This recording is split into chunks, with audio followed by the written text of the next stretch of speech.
कहानी नंबर 9, चिट्ठी आई गई। हेलो फ्रेंड्स, 1987 की बात है। उस जमाना तो चिट्ठी का ही था। अगर आपको कोई चिट्ठी मिलती है, और मुझे एक चिट्ठी जिसका जवाब मेरे को 3 हफ्ते के बाद तुरंत मिल गया था, और हमारे हैदर भाई ने जब बोला तब तो मुझे लगा एक चिट्ठी लेके मैं सारी दुनिया में घूमूं। मैं तो पूरी इधर उधर घूम रही थी। इसका चक्कर क्या है मैं बता देती हूँ। हमारे जो हैदर भाई है ना, ये महावीर हॉस्पिटल में सिर्फ स्टेनोटाइपिस्ट या पीआरओ ही नहीं थे, मल्टीपर्पज़ थे। हमारे तो सब काम कर देते थे। और मैं एपिलेप्सी एसोसिएशन इंडिया की मेंबर बनी हुई थी। तो वहाँ एक लेटर आया हुआ था, उसमें न्यूज़ थी कि भाई ऐसे ऐसे कॉन्फ्रेंस है एपिलेप्सी की, और अगर कोई नीडी है तो उसको स्पॉन्सरशिप मिल सकती है, प्रोवाइडेड उनका पेपर अच्छा हो। तो मैंने हैदर भाई को बोला, हैदर भाई ये देखो ना, ये जेरूसलम में कॉन्फ्रेंस है और ये न्यूज़ है। तो हैदर भाई बोले, मैडम एपिलेप्सी का तो काम आप करते ही हो ना, तो अपन लेटर लिख ही देते हैं। मैं क्या यार, अपने को कौन लेगा। वो बोले कि कोई बात नहीं, ट्राई करते हैं। आपके पास टॉपिक क्या है। मैं कि मेरे सबसे ज़्यादा प्रॉब्लम तो मेरे पेशेंट के मैरिजेस में आते हैं। तो मैंने तो मैरिजेस एंड एपिलेप्सी के बहुत सारे पेशेंट देखे। किसी की शादी टूटी है, किसी को शादी के टाइम पे प्रॉब्लम हो गई थी, किसी को शादी होने के बाद भी प्रॉब्लम हुई है, पर मेजॉरिटी में कोई पहले बताता नहीं है। सो ये बहुत बड़ा प्रॉब्लम है। तो मैं कि ठीक है, यही टॉपिक ले लेते हैं, marriages and epilepsy in India. फिर हम बोले अब लिखेंगे कैसे। वो ज़माना हाथ से लिखने का था हमारे लिए। तो हमारे पास तो वहाँ पे पेपर ही नहीं था। हैदर भाई की छोटी सी रूम, उसमें मैं बैठी थी, और वो लोग एक्सरे के येलो कलर के पेपर पहले के ज़माने में इस टाइप के मिलते थे। तो वो पेपर्स हमारे पास वहाँ पे बहुत सारे पड़े हुए थे। हैदर भाई भी काफ़ी टाइपिंग का काम उस पर ही करते थे। तो उन्होंने बोला, मैडम इस पर लिख देते हैं। मैं कहा ठीक है, लिख देते हैं। अब वैसे भी मैं हूँ मराठी मीडियम में पढ़ी हुई, तो इंग्लिश इतना अच्छा नहीं, तो पहली बार मैं तो लिख नहीं पाऊँगी। तो एक बार लिखा, 2-3 बार ड्राफ्ट लिखे मैंने, और हैदर भाई ने 2-2 बार चेक किया। हैदर भाई का इंग्लिश भी अच्छा था। और फिर अल्टीमेटली फाइनल करके अच्छे से हैंड राइटिंग निकालने की कोशिश करके वो हैंड रिटन लेटर मैंने इस एक्सरे के पेपर पे लिख दिया। और उनका जो एड्रेस था सेनोफी इटली यानी कंपनी का, और वो पूरा एड्रेस ऑर्गेनाइजिंग कमेटी का उसके ऊपर डाल दिया। महावीर हॉस्पिटल का एनवेलप ले लिया, उसके ऊपर मेरा नाम डाल दिया, और उसको हैदर भाई को बोला, इस टाइम के पैसे स्पीड पोस्ट से भेज दीजिए। हैदर भाई ने बोला ठीक है। मैं तो बात भूल गई, क्योंकि मैं श्योर थी ये तो ठीक है, पोस्टेज के पैसे गए, उससे ज़्यादा तो कोई फ़ायदा होने वाला नहीं है। और 3 हफ्ते ही हुए होंगे, हैदर भाई ने मुझे वहाँ पे बुलाया और बोला, मैडम चिट्ठी का जवाब आ गया है। वो भी सरप्राइजिंग, मैं भी सरप्राइजिंग। मैंने फिर जाके तुरंत हॉस्पिटल में मेरे हस्बैंड को भी बोला, सबको ही बोला कि हमने ऐसे ऐसे लेटर लिखा था और हमारे को इसका जवाब आ गया है। बोला चलो लेटर खोल के तो देखते हैं क्या लिखा है। जब लेटर खोला तो उन्होंने लिखा था, आप एप्लीकेशन वापस अच्छी तरह से लिख के भेजो। हम लोगों ने आपकी केस कंसीडर करने का सोचा है स्पॉन्सरशिप के, पर हमारी कुछ कंडीशंस है। आप A4 साइज का वाइट पेपर लो, फिर उसके ऊपर इलेक्ट्रॉनिक टाइपराइटर से आप डबल स्पेस छोड़ के पूरा एप्लीकेशन जो आपने पहले दिया था वो लिखो और भेजो, हम कंसीडर करते हैं। वो तो फिर ठीक है। अब ये सब बोलने के बाद इलेक्ट्रॉनिक टाइपराइटर ढूंढ के ये करके एप्लीकेशन भेज दिया। फिर मेरा जो पेपर था वो पेपर पब्लिकेशन नहीं था, पोस्टर प्रेजेंटेशन का था। अब पोस्टर प्रेजेंटेशन करना यानी क्या, उस टाइम मेरे को मालूम नहीं था। ये मेरी पहली नेशनल इंटरनेशनल जो भी वो पहली कॉन्फ्रेंस थी। तो हमने एक बड़ा पोस्टर बनाया, उस पर सब हमारी जो भी प्रॉब्लम्स है उसके लिख लिख के, उसके फोटोग्राफ्स के साथ ये सब आर्टिस्ट को बिठा के वो तैयार किया। और मैं इजराइल पहुंच गई। पहुंचते वक्त प्रॉब्लम नहीं आई, क्योंकि मेरी फ्लाइट तो थी रोम से, पर बीच में 2 घंटे का ही गैप था।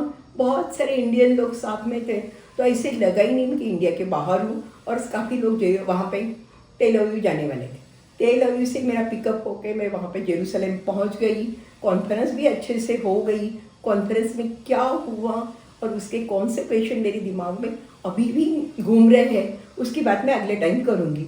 फिर बाद में गुरुवार को दोपहर को मेरे को लेने के लिए हमारे हॉस्पिटल के जो चेयरमैन साहब हैं, उनके कोई क्लाइंट थे, उन्होंने गाड़ी भेज दी थी। मैं उनके यहाँ पे तेल अवीव में 1.5 दिन थी, क्योंकि जेरूसलम में गुरुवार से लगा के शुक्रवार तक वहाँ पे कुछ भी नहीं चलता है, सब बंद, रेस्टोरेंट बंद, लोग सब वर्शिप करते रहते हैं।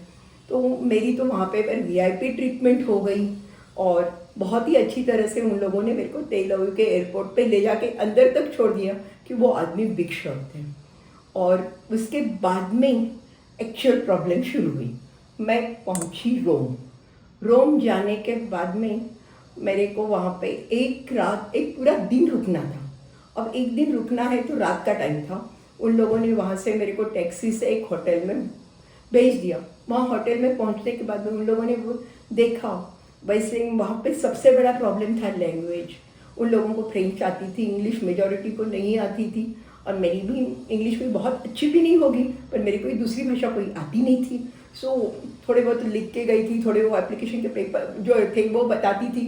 वहाँ होटल में पहुँचने के बाद उन्होंने बोला यहाँ पे तो आपका नहीं है बुकिंग, वो मैं क्यों, पर मेरे को वो यहाँ पे ही भेजा हुआ है। तो उन्होंने बोला एक काम करो, हमारा ही होटल है वो दूसरे एंड पे, वहाँ पे मैं क्या कैसे जाऊँगी। फिर उन लोगों ने बोला कि ठीक है आप अकेली हैं, हम व्यवस्था आपको यहाँ पे ही कर देते। वहाँ पे उन्होंने रात को तो व्यवस्था कर दी। रात को मैं सो गई, वहाँ पे कुछ खट खट खट आवाज़ आ रहा था, मुझे बहुत डर लग रहा था। मेरे को लगता मेरे जितने भगवान याद आते हैं सब भगवान को मैंने याद किया और रात निकाली।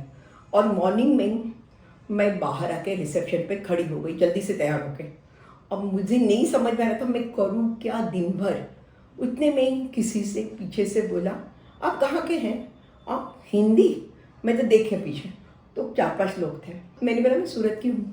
वो बोले हम सब हास्य कवि है, यहाँ पे हमारा मुशायरा का प्रोग्राम है इसलिए आए आज रात को, आपको कब जाना है। मैंने बोला मैं कॉन्फ्रेंस से, एक्चुअली मेरी ब्रेक फ्लाइट है इसलिए मुझे इधर रुकना पड़ा है। तो बोले कब है फ्लाइट वापस, मैं कि रात को। तो बोले आपका सामान कहाँ है, मैं कि रूम में। बोले सामान रूम में, ऐसे कैसे, आप सामान पहले लेके आओ, हम आपके लिए यहाँ पे रुके। वो रुके रहे, मैं सामान लेके आई। बोले अब सामान रिसेप्शन पे दे दो और आप चेकआउट कर लो, नहीं तो आज का पैसा पूरा लगेगा। फिर बाद में बोले यहाँ पे आप जो रात को आप रुके हो ना तो ब्रेकफास्ट फ्री होता है, जो भी ऐसे फ्लाइट में प्रॉब्लम होती है उन लोगों को सबको ये ब्रेकफास्ट भी फ्री में मिलता है, तो आप जाके ब्रेकफास्ट कर लीजिए। उसके बाद में क्या करना है हम आपको बताते हैं, पूरा दिन कैसे निकालना है।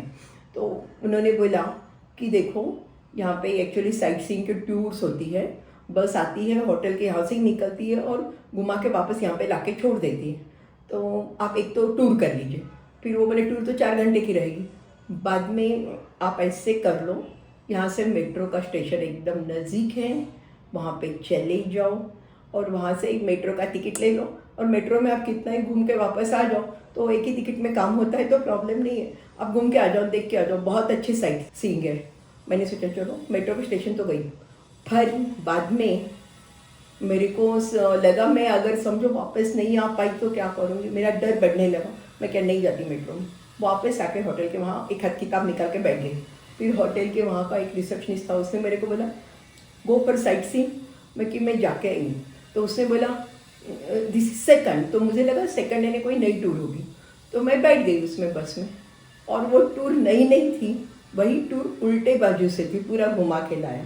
एनीवे तब तक शाम हो गई, रात हो गई और हमारी बस हमें लेने आ गई। हम एयरपोर्ट पहुंच गए। वहाँ पे एयरपोर्ट जाते ही मेरे को काफ़ी इंडियन लोग दिखे। मैंने कहा वाह, अपने ही अपने को काम आते हैं, अब तो मैं इंडिया पहुँच जाऊँगी। नेक्स्ट वीडियो में मैं आपको बताऊँगी हमारे वहाँ पे क्या बात हुई थी और आज उसके बारे में मैं क्या एक्सपीरियंस कर रही हूँ। Thank you.